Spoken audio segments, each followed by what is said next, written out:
The honourable member for Cloverdale, Langley City. Madam Speaker, I rise in the House today in support of Bill C-15, an act to implement certain provisions of the budget tabled in Parliament on March 22, 2016, and other measures.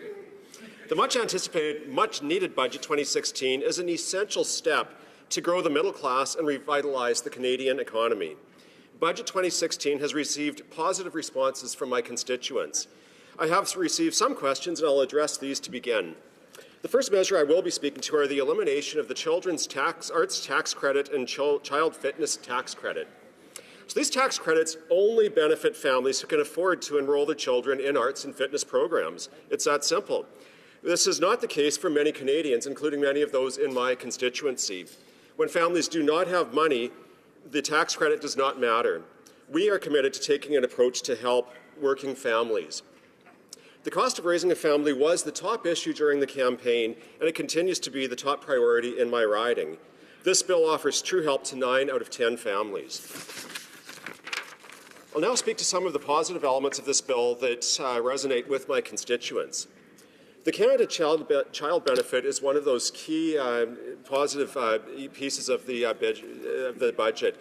It's a new measure that will begin in July 2016 and will provide simpler, tax-free monthly financial benefits to eligible families. The Canada Child Benefit will help those who cannot afford to put their children in extracurricular programs. It will give them the option of enrolling their children in programs that would otherwise be financially out of reach. Families who could not enroll their children in arts and fitness programs will now have that chance. Our government's measures for families with children, combined with the middle-class tax cut, will provide these families with additional net after-tax benefits of approximately $14 billion during the 2015-2016 to 2020-2021 period. The Canada Child Benefit will replace existing federal child benefits to provide Canadian families with the additional help that's required with the high cost of raising children. The Canada Child Benefit will provide a maximum benefit of up to $6,400 per child under the age of 6 and up to $5,400 per child aged 6 through 17 for families who need it the most. And high-income earners will have their assistance reduced, even eliminated. This is good public policy. Approximately 9 out of 10 families will receive more under the Canada Child Benefit than under the current system of child benefits. Ultimately, about 3.5 million families will benefit from this new Canada Child Benefit with an average increase of approximately $2,300 annually. As stated by Rob Carrick of the Globe and Mail, the new Canada Child Benefit is a solid win over existing programs in both dollar terms and ease of use. The money is tax-free, so it won't have to be accounted for when completing your income tax return every year, and that's good news. In addition, the Canada Child Benefit will help raise nearly 300,000 children out of poverty by 2017, but it doesn't end there. Budget 2016 will continue to support poverty reduction in future years. As stated by Anita Akana, the National Coordinator of Campaign 2000, this is a historic step forward in the battle against child poverty in Canada that is long overdue and long called for by Campaign 2000 and other groups. In line with providing support for the majority of Canadians, Budget 2016 proposes to eliminate the income splitting credit for families. This initiative provides a better solution for helping those who need it the most. We learned during the campaign that many couples did not benefit from this initiative. Our programs are more equitable, and I must note that income splitting for seniors remains. The second aspect of Budget 2016 that I will be speaking to is the introduction of the school supplies tax credit. Educators,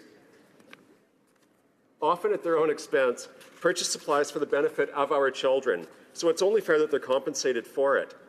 Budget 2016 introduces a 15% refundable income tax credit that will apply on up to $1,000 of eligible supplies.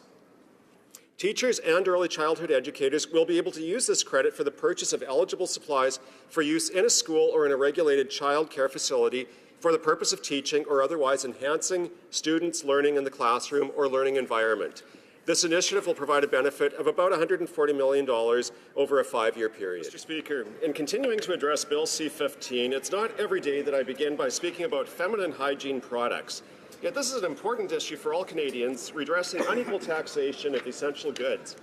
Currently, feminine hygiene products are subject to GST and HST as goods which are considered to be non-essential.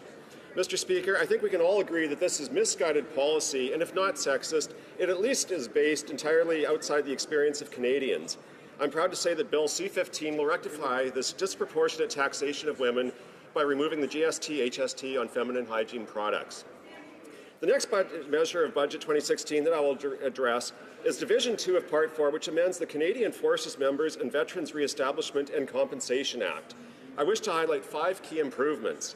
First, this bill will replace the permanent impairment allowance with the career impact allowance to better support veterans who have had their career options limited by a service-related illness or injury. Secondly, it increases the percentage in the formula used to calculate the earnings loss benefit. This benefit will provide income replacement of 90% of gross pre-release military salary for injured veterans who are participating in a Veterans Affairs Canada's rehabilitation or vocational assistance program for those who have injuries preventing them from suitable and gainful employment. The benefit will also keep up with inflation and not be capped at 2% indexation. Third, the Act will specify when a disability award becomes payable and clarify the formula used to calculate the amount of a disability award.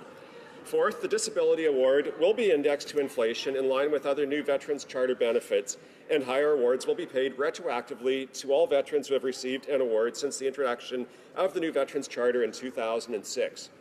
And fifth, the Act also improves the Last Post Fund to provide financial assistance to the estates of eligible deceased veterans toward the cost of burial and funeral services. The estate exemption for families of low-income veterans will also be increased from roughly $12,000 to $35,000. Canada's veterans deserve our care, compassion, and respect. The above measures would greatly improve income support to disabled veterans, including both veterans transitioning to the civilian workforce and those with injuries preventing them from suitable and gainful employment. However, our government support of veterans does not stop there. Over the next year, in consultation with the veterans community, the government will work to find a better way to streamline and simplify the system of financial support programs currently offered by Veterans Affairs Canada and National Defence for veterans and their families. In addition to helping young Canadians, middle-class families, and our respected veterans, the government is committed to supporting Canada's seniors. Single seniors are at nearly 3 times the risk of living at a lower income than seniors generally, which is why Budget 2016 aims to increase the single rate of the guaranteed income supplement for lowest income pensioners by up to $947 annually. This enhancement more than doubles the current maximum guaranteed income supplement top-up benefit and represents a 10% increase in the total maximum guaranteed income supplement benefits available to the lowest income single seniors. Additionally, Budget 2016 will repeal Section 2.2 of the Old Age Security Act, which increases the age of eligibility from 65 to 67 to receive old age security and guaranteed income supplements benefits. And this is a good move. Budget 2016 also addresses a concern that some of my constituents have brought forward: requests for additional support for senior couples living apart. Many times, senior couples have to live apart for reasons beyond their control, including long-term health care, which results in higher costs of living and an increased risk of living in poverty. The current system provides recipients with guaranteed income supplement benefits based on their individual incomes, but this budget, Budget 2016, will extend this treatment so couples also receive allowance benefits. Mr. Speaker, Budget 2016 puts people first and delivers the help that Canadians need now, not a decade from now. It's an essential step to restore prosperity to the middle class. When you have an economy that works for the middle class, you have a country that works for everyone. Budget 2016 reflects a new approach for the government, one that offers immediate help to those who need it most and sets the course for growth for all Canadians. With the implementation of Budget 2016, the Government of Canada invests for the years and decades to come. We invest for our seniors, our veterans, our children and grandchildren, so that we all may enjoy a more prosperous and hopeful Canada. Mr. Speaker, thank you.